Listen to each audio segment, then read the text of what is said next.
Hello children, welcome to CBSE online audio video lessons. Myself Suman Gupta, your Hindi teacher from Set Vidya Mandir English High School CBSE Vasai. बच्चों, पाठ 12 अविकारी शब्द, जिसके अंतर्गत हमने पढ़ा अविकारी शब्द क्या होते हैं, अविकारी शब्द के प्रकार तथा क्रिया विशेषण के बारे में हमने जाना। बच्चों, अविकारी शब्द वे शब्द जो लिंग, वचन और काल के कारण परिवर्तित नहीं होते।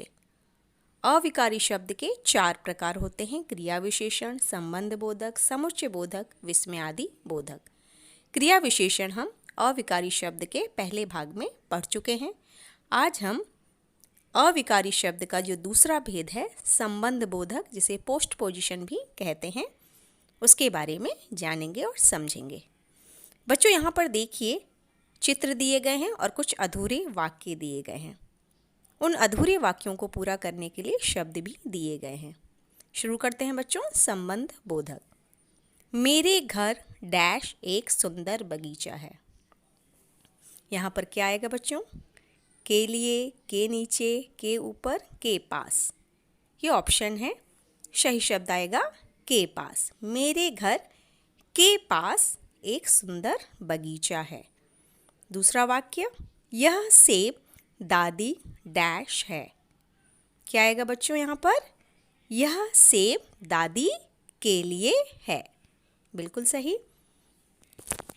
बच्चों, अगला वाक्य, बस्ते डैश मेरी पुस्तकें रखी है। यहाँ पर चित्र के माध्यम से भी आप उत्तर बता सकते हैं।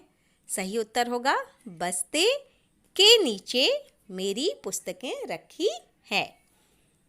अगला देखते हैं बच्चों। छत डैश पक्षी बैठा है। चित्र देखिए बच्चों, छत के ऊपर पक्षी बैठा है। तो बच्चों, इन वाक्यों में के पास, के लिए, के नीचे, के ऊपर, ये शब्द घर, दादी, बस्ते, छत शब्दों के बाद आए हैं और ये सभी शब्द संज्ञा शब्द हैं।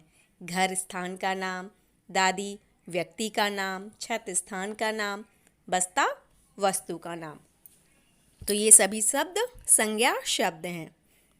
के पास, के लिए, के नीचे तथा के ऊपर शब्दों ने संज्ञा शब्दों के साथ लगकर उनका संबंध वाक्य के अन्य शब्दों के साथ बताया है।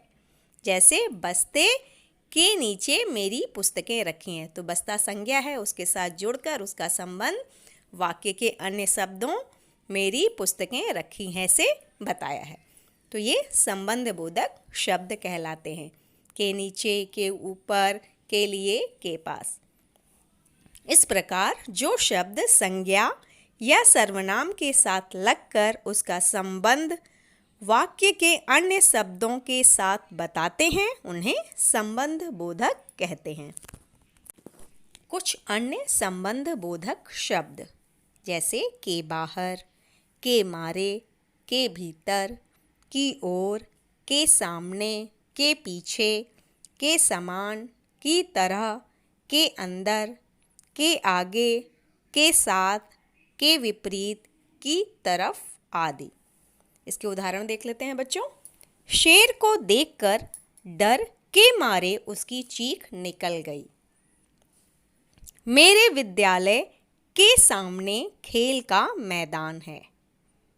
ईशा अपनी सहेली के साथ घर गई। अलमारी के अंदर कपड़े रखे हैं।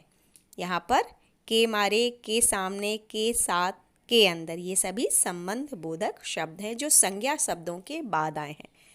संज्ञा शब्द डर, विद्यालय, सहेली, अलमारी, उनके बाद संबंध बोधक शब्द आए हैं और वो वाक्य के अन्य शब्दों के साथ संबंध बताते हैं। बच्चों, एक बार पुनः संबंध बोधक किसे कहते हैं समझ लेते हैं। संज्ञा या सर्वनाम के साथ लगकर वाक्य के अन्य शब्दों के साथ संबंध बताने वाले शब्दों को संबंध बोधक कहते हैं। बच्चों, इसको आप पढ़ेंगे, समझेंगे और इसका अभ्यास करेंगे। धन्यवाद।